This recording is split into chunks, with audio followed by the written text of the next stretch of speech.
പ്രിയപ്പെട്ടവരെ, വളരെ വിചിത്രമായ ഒരു വാർത്ത അന്തരീക്ഷത്തിൽ പരക്കുന്നു. അത് നിമിത്തമുള്ള ഒരു വിശകലനത്തിനാണ് ഏതാനും മിനിറ്റുകൾ ഞാൻ നിങ്ങളുടെ ശ്രദ്ധയെ ക്ഷണിക്കുന്നത്. ഓർത്തഡോക്സ് യാക്കോബായ തർക്കത്തെ തുടർന്ന് കനത്ത ക്ഷീണം സംഭവിച്ച യാക്കോബായ സഭകൾ തങ്ങളുടെ അവകാശങ്ങളുടെ പോരാട്ടങ്ങളോട് ബന്ധപ്പെട്ട് പ്രമുഖ രാഷ്ട്രീയ കക്ഷികളുടെ പിന്തുണ അഭ്യർത്ഥിക്കുകയും ഭരണകൂടത്തെ സമീപിക്കുകയും ചെയ്ത വേളകളിൽ തങ്ങൾക്ക് വേണ്ടത്ര പരിഗണന ലഭിച്ചില്ല എന്ന ഒരു കുറ്റം ചുമത്തിക്കൊണ്ട് അവർ സംഘപരിവാര പക്ഷത്തേക്ക് കൂടണയുന്നു എന്ന വാർത്തയാണ് കേൾക്കാൻ സാധിച്ചത്. സമാനമായ ചില അഭിപ്രായ പ്രകടനങ്ങൾ കത്തോലിക്ക സഭയുടെ ഉന്നതസ്ഥാനീയരായ ബിഷപ്പുമാരുടെയും മെത്രാന്മാരുടെയും ഒക്കെ പക്ഷത്തു നിന്ന് കേൾക്കുന്നു. BJP ഉൾപ്പെടെ ആരോടും അയിത്തമില്ല എന്ന ഒരു സന്ദേശം ഇത്തരത്തിലെ മതമേധാവികൾ സമൂഹത്തിന് നൽകിക്കൊണ്ടേയിരിക്കുന്നു. ചുരുക്കത്തിൽ കേരളത്തിൽ BJPയോടും സംഘപരിവാരങ്ങളോടുമുള്ള അകലം ക്രൈസ്തവ സഭകൾക്കിടയിൽ കുറയ്ക്കുക എന്ന ഒരു അജണ്ട നടപ്പിലാക്കാൻ ഒരു പറ്റം ക്രൈസ്തവർ സംഘടിക്കുന്നു എന്നുള്ളതാണ് കേട്ട വാർത്ത. മറ്റൊരു കാര്യം, ഇങ്ങനെ സംഘടിക്കാനുള്ള പ്രബലമായൊരു കാരണം മുസ്ലിം ലീഗ് പോലെയുള്ള ചില വർഗീയ കക്ഷികൾ മതന്യൂനപക്ഷങ്ങൾക്ക് ലഭിക്കേണ്ട ആനുകൂല്യത്തിൻ്റെ 80% കരസ്ഥമാക്കുന്നു. കൂടാതെ പിന്നോക്ക സംവരണത്തിൻ്റെ തോതിലും അതുപോലെ മൈനോറിറ്റികൾക്ക് ലഭിക്കേണ്ട അവകാശങ്ങളിലും 2 നിലയിൽ സംവരണം കൈപ്പറ്റുന്ന ഈ സമുദായം ക്രൈസ്തവർക്ക് അനുവദിച്ച് കിട്ടിയ മുന്നോക്ക സംവരണത്തെ, അതിലെ 10% അപലപിച്ചുകൊണ്ട് നിലപാടെടുക്കുന്ന സ്ഥിതി ഉണ്ടായി. കൂനിന്മേൽ കുരു എന്ന വണ്ണം തുർക്കിയിലെ ഹാഗിയ സോഫിയ എന്ന ദേവാലയം എർദോഗൻ അധീനപ്പെടുത്തിയ ആ വാർത്തയിൽ ഹരം കൊണ്ട് സാദിഖ് അലി ശിഹാബ് തങ്ങൾ എന്ന മാന്യദേഹം ചന്ദ്രികയിൽ എഴുതിയ ലേഖനം കൂടി ആയപ്പോൾ അന്തരീക്ഷമാകെ മാറി. നാളിതുവരെ സൗഹൃദത്തിൽ കഴിഞ്ഞുപോയ ക്രൈസ്തവ ഇസ്ലാം സമൂഹങ്ങൾക്കിടയിൽ ആഴത്തിൽ മുറിവേൽപ്പിക്കുന്ന ഒരു പരിസ്ഥിതിയാണ് മുസ്ലിം ലീഗിൻ്റെ ഭാഗത്തുനിന്ന് ഉണ്ടായത്.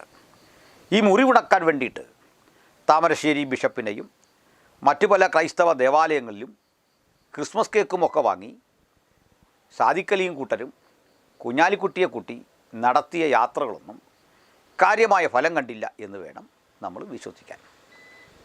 ഇങ്ങനെ മുസ്ലിം സമൂഹത്തോട് അവിടെ നിന്നുണ്ടായ ചില പ്രശ്നങ്ങളോട് പ്രതികരിച്ചും ഇടതു വലത് മുന്നണികളോട് ഒരുപോലെ കലഹിച്ചുകൊണ്ടും BJP പക്ഷത്തേക്ക് ക്രൈസ്തവർ ചേക്കേറുന്നു എന്ന ഒരു വാർത്തയുടെ പിന്നിലെ മനഃശാസ്ത്രം ഞാൻ ആദ്യം പറയാൻ ആഗ്രഹിക്കുകയാണ്. കേന്ദ്രം ഭരിക്കുന്ന BJP ഗവൺമെൻറ്റിന് എതിരെ ശക്തമായൊരു വെല്ലുവിളി ഉയർത്താൻ മറ്റൊരു രാഷ്ട്രീയ കക്ഷിക്കും സാധിക്കാത്ത ഒരന്തരീക്ഷം നിലനിൽക്കുന്നു. കോൺഗ്രസ് പാർട്ടി കൂടുതൽ ദുർബലമാകുന്ന കാഴ്ച, അതിലെ പല പ്രമുഖരും പാർട്ടി വിട്ടു പോകുന്ന ഒരന്തരീക്ഷം ഇന്ത്യയുടെ ദേശീയ രാഷ്ട്രീയ സാഹചര്യം പരിശോധിച്ചാൽ ദയനീയമായ ഈ കാഴ്ച നമുക്ക് കാണാൻ സാധിക്കും. പെട്രോളിയം ഉൽപ്പന്നങ്ങളുടെ വില, അതുവഴി തന്നെ നിത്യോപയോഗ സാധനങ്ങളുടെ വില, ഇവയൊക്കെ റോക്കറ്റ് കണക്കെ കുതിച്ച് കയറുന്ന ഒരു കാലഘട്ടത്തിലും അംബാനിമാർക്ക് വേണ്ടി, അദാനിമാർക്ക് വേണ്ടി ദിവസക്കൂലിക്ക് രാജ്യത്തെ ഭരിക്കുന്ന നരേന്ദ്രമോദിക്ക് എതിരെ ശക്തിമത്തായ ഒരു പ്രതിപ്രവാഹം സൃഷ്ടിക്കാൻ കോൺഗ്രസ് പാർട്ടിക്കോ അതിൻ്റെ നേതാക്കൾക്കോ കഴിയാത്ത സ്ഥിതിയിൽ BJPയെ പെട്ടെന്നൊന്നും അട്ടിമറിക്കാൻ സാധിക്കില്ല എന്നൊരു ബോധ്യം ക്രൈസ്തവ സഭയിലെ ആ പുരോഹിതന്മാർക്കുണ്ടായിരിക്കുന്നു. അവർക്കുണ്ടായ ഈ നൂതന വെളിപ്പാട് നിമിത്തം തങ്ങൾക്ക് ലഭിക്കേണ്ട ചില സർക്കാർ പരമായ പരിഗണനകളുണ്ട്. അതിന് ഏറ്റവും നല്ല ഇടം BJPയെ പിണക്കാതിരിക്കുക എന്ന കേവല തത്വത്തിനപ്പുറത്ത് ചെറിയ പ്രീണനങ്ങളിലൂടെ അതിൻ്റെ പക്ഷമാകുക. കേരളത്തിലേക്ക് വരുമ്പോൾ BJP തിരിച്ച് ഇതേ മനഃശാസ്ത്രം പയറ്റുന്നു. BJPക്ക് തനിച്ചൊരിക്കലും ഹിന്ദു വോട്ടുകൾ മാത്രം നേടിക്കൊണ്ട് കേരളത്തിൻ്റെ രാഷ്ട്രീയ സംവിധാനങ്ങളിൽ നുഴഞ്ഞു കയറാൻ സാധിക്കില്ല എന്ന് അതിൻ്റെ സ്റ്റാറ്റിസ്റ്റിക്സ് പരിശോധിച്ചാൽ, കേരളത്തിൻ്റെ ജനസംഖ്യാപരമായ സ്റ്റാറ്റിസ്റ്റിക്സ് പരിശോധിച്ചാൽ മനസ്സിലാക്കാവുന്ന കാര്യമാണ്. കാരണം 55% ഹിന്ദു സമൂഹങ്ങൾക്ക് വോട്ടുകളുണ്ടെങ്കിലും ആ വോട്ടിൽ BJPക്ക് ലഭിക്കാനിടയുള്ള പക്കാ ഹിന്ദു സമൂഹ വോട്ടുകൾ മുന്നോക്ക സവർണ വിഭാഗങ്ങളുടെ വോട്ടുകളാണ്. ഈഴവരടക്കമുള്ള മറ്റു പിന്നോക്ക സമൂഹങ്ങൾ ഇടതുപാളയത്തിലാണ് മഹാഭൂരിപക്ഷവും. ചെറിയ ഒരളവിൽ കോൺഗ്രസ് പക്ഷത്തുണ്ട്.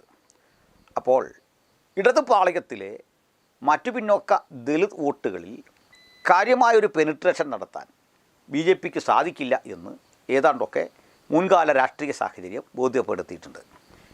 അവർ അതിനുവേണ്ടി ഈഴവ സമൂഹത്തെ ഒപ്പം നിർത്താൻ BDJS പോലെ ഒരു ജൂനിയർ ടീമിനെ രൂപീകരിച്ചെങ്കിലും കാര്യമായ ഒരു രാഷ്ട്രീയ ചലനമൊന്നും കേരള രാഷ്ട്രീയത്തിലുണ്ടാക്കാൻ BDJSന് സാധിച്ചിട്ടില്ല. ഇനി ഇങ്ങനെ ഒരു പരിതസ്ഥിതിയിൽ അവർക്ക് അനിവാര്യമായിരിക്കുന്നത് സ്വാഭാവികമായും ന്യൂനപക്ഷ വോട്ടുകളാണ്.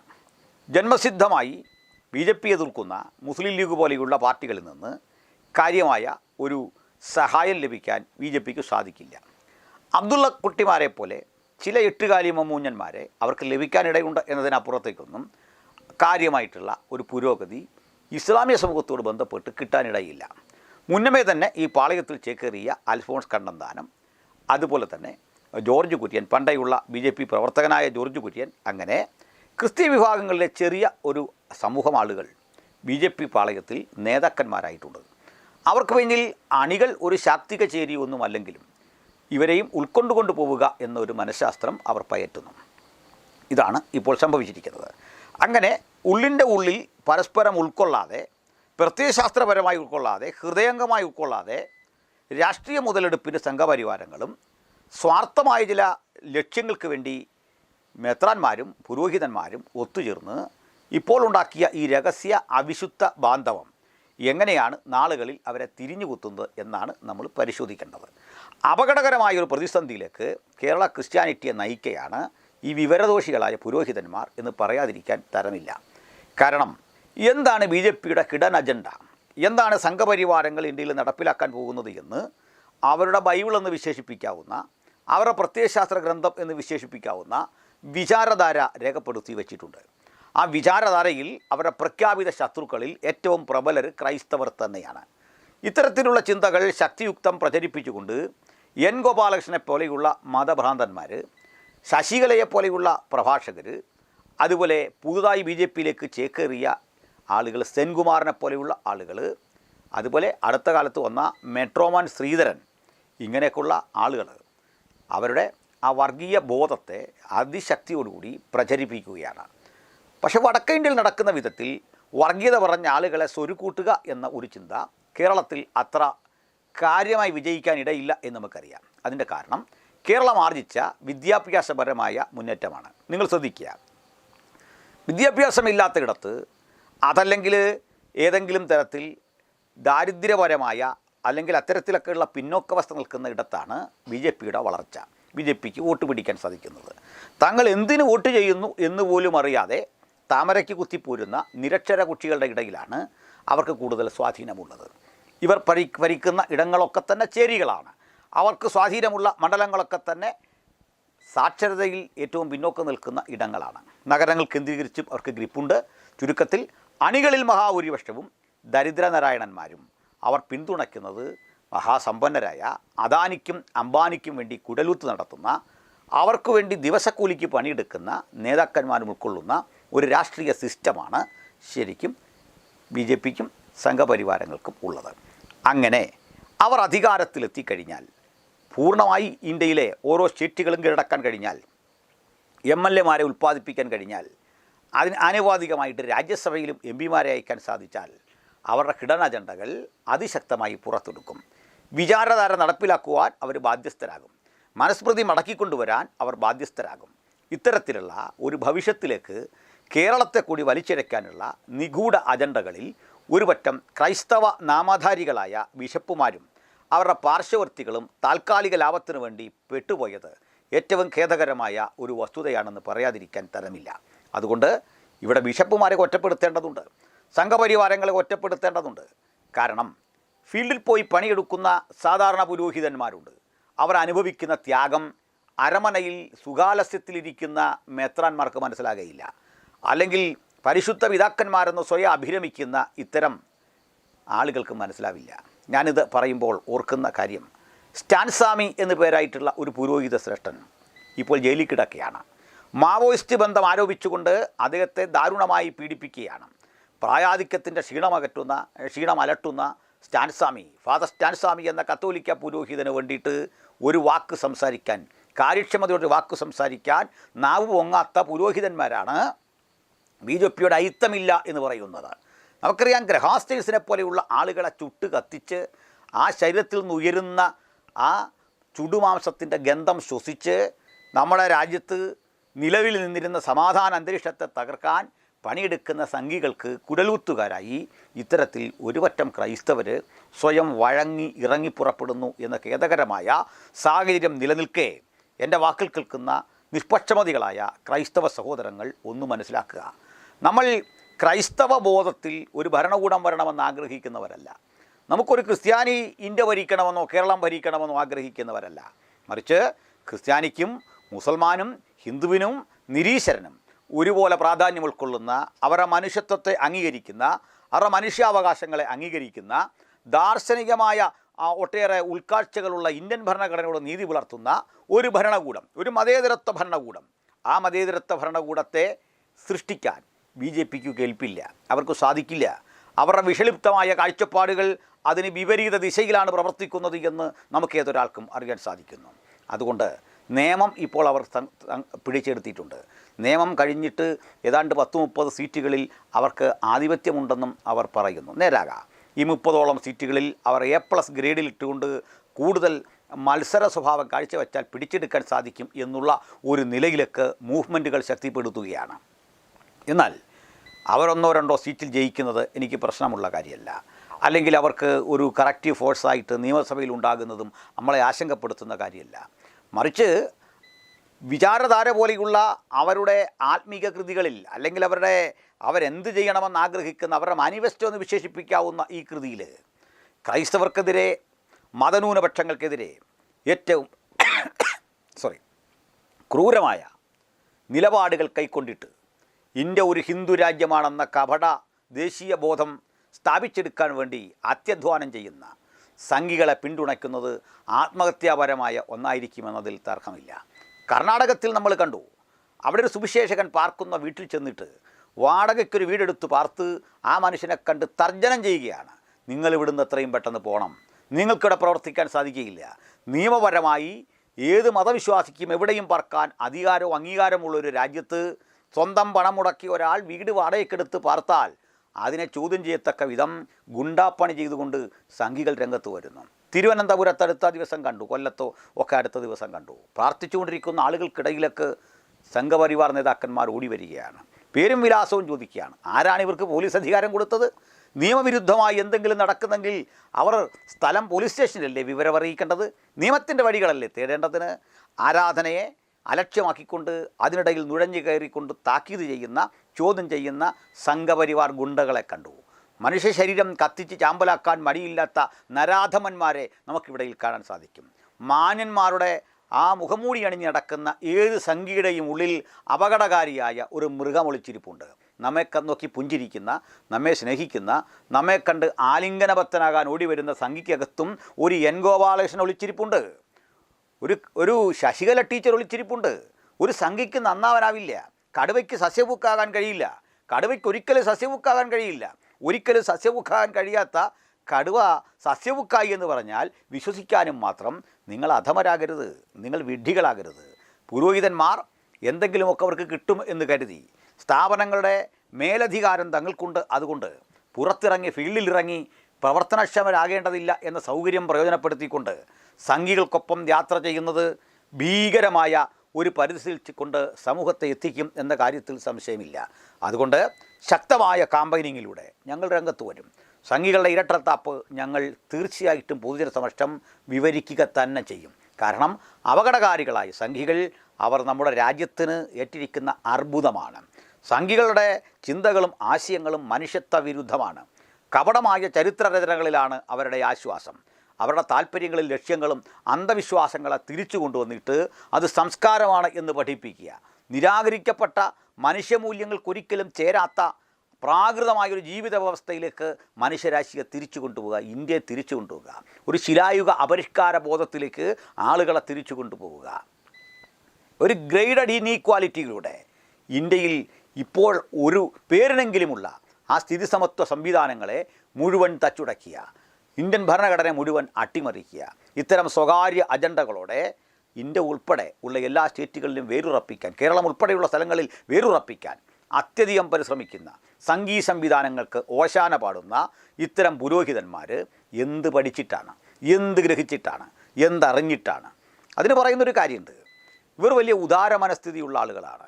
അവരുടെ പ്രധാനമന്ത്രി കാണുന്നു, അമിത്ഷാ കണ്ട് ചിരിക്കുന്നു, ആലിംഗനം ചെയ്യുന്നു. അവർക്ക് യാതൊരു പരിഭവവും ഇല്ല ക്രിസ്ത്യാനികളോട്. ഇതൊക്കെ ചുമ്മാതെ പറയുന്നതാണ് എന്നുള്ളത്.